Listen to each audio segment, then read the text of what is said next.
بسم اللہ الرحمن الرحیم۔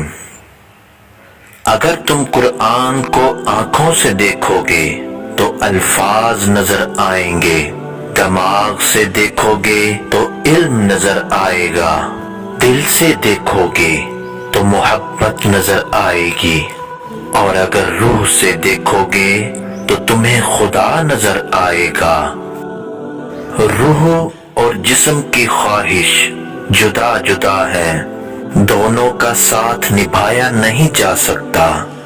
روح کی پرواز عالم بالا کی طرف ہے اور جسم کی خواہش زمین پر رہنے کی ہے۔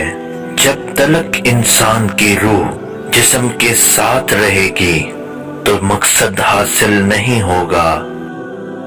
اللہ والوں کی باتیں سکون قلب عطا کرتی ہیں اور اہل ظاہر کی باتیں انتشار اور بے اطمینانی پیدا کرتی ہیں۔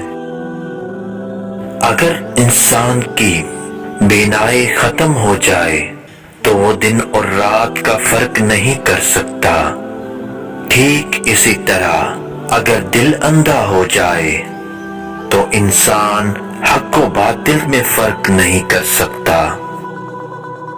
محبوب بننا تو ہر کسی کے بس میں نہیں، لیکن عاشق بننا بہت آسان ہے۔ اگر تمہیں اللہ نے محبوب بنایا تو تم بھی عاشق بن کر زندگی کا مزہ لو، کیونکہ شدید محبت کی حقدار اللہ کی ذات ہے۔ اے انسان، تیری حالت یہ ہے کہ جب تجھے عبادت کے لیے کہا جاتا ہے تو کہتا ہے اللہ بڑا غفور الرحیم ہے، وہ بخش دے گا۔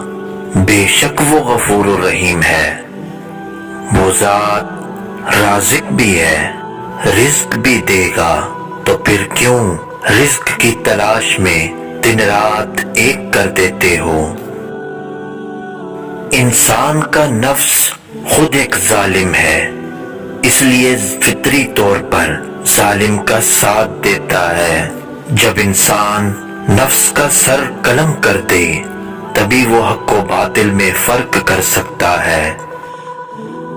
نفس ایک کتا ہے اور کتے کی یہ عادت ہے کہ وہ غریب اور کمزور پر حملہ کرتا ہے۔ انسان جیسا خود ہوتا ہے وہ دوسروں کو بھی ویسا ہی سمجھتا ہے۔ جس کا سر چکراتا ہے وہ سمجھتا ہے میرا گھر گھوم رہا ہے۔ کشتی میں سوار شخص یہ سمجھتا ہے کہ کنارہ بھی ہمارے ساتھ چل رہا ہے۔ ہم دنیا دار ہیں، اسی لیے ہمیں سبھی دنیا دار نظر آتے ہیں۔ جب انسان کسی مصیبت میں اللہ سے شکوہ کرتا ہے، اللہ فرماتا ہے کہ اس مصیبت کا شکوہ بے جا ہے، یہ مصیبت تو تجھے میری طرف متوجہ کرنے کے لیے ہے۔ تجھے شکوہ تو اس نعمت سے ہونا چاہیے جو تجھے مجھ سے دور کر رہی ہے۔ اگر تمہیں اپنے ارد گرد اندھیرا دکھائی دے رہا ہو تو ایک بار غور سے دیکھو، ہو سکتا ہے روشنی تمہارے اندر ہو۔ تم دنیا کے رہائشی نہیں ہو بلکہ اس دنیا سے گزر رہے ہو۔ اس دنیا میں ہر اگنے والی چیز یہ سبق دے رہی ہے کہ انسان جو بیجتا ہے وہی کاٹتا ہے۔ اے سمجھدار انسان، اگر بیجنا ہے تو محبت بیجو۔ مولانا رومی فرماتے ہیں کہ جب تک دل نہیں ٹوٹتا اس میں روشنی داخل نہیں ہو سکتی۔ عقل نے پوچھا کیا موت سے زیادہ بھی کوئی دردناک چیز ہے؟ تو محبت مخاطب ہوئی کہ محبوب کی جدائی موت سے زیادہ تکلیف دہ ہے۔ اگر تم محبت کے پاکیزہ رستے پر چلنا چاہتے ہو تو پہلی شرط یہ ہے تو تمہیں دھول اور خاک کی طرح عاجز ہونا پڑے گا۔ اللہ تعالیٰ جب کسی بندے سے ناراض ہوتا ہے تو وہ اس کو پاکیزہ لوگوں کی عیب جوئی میں لگا دیتا ہے۔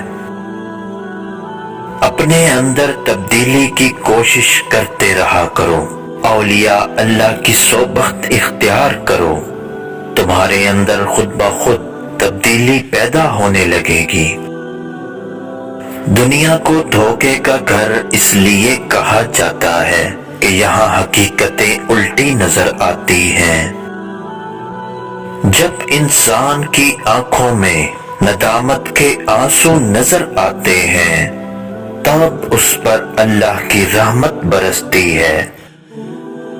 جب دنیا والے تمہیں گھٹنے ٹیکنے پر مجبور کر دیں تو یہی سجدے کا بہترین وقت ہوتا ہے۔ اپنے اندر کچھ کمال پیدا کر تاکہ دوسروں کا کمال دیکھ کر تجھ میں کہیں غم نہ پیدا ہو۔ ٹوٹا ہوا دل خدا کی توجہ کھینچتا ہے، خوش نصیب ہے وہ روح جو خدا کے لیے روتی ہے۔ تیری داڑھی تیرے بعد پیدا ہوئی اور سفید ہو گئی، مگر تو ابھی تک اندر سے کالا ہی کالا ہے۔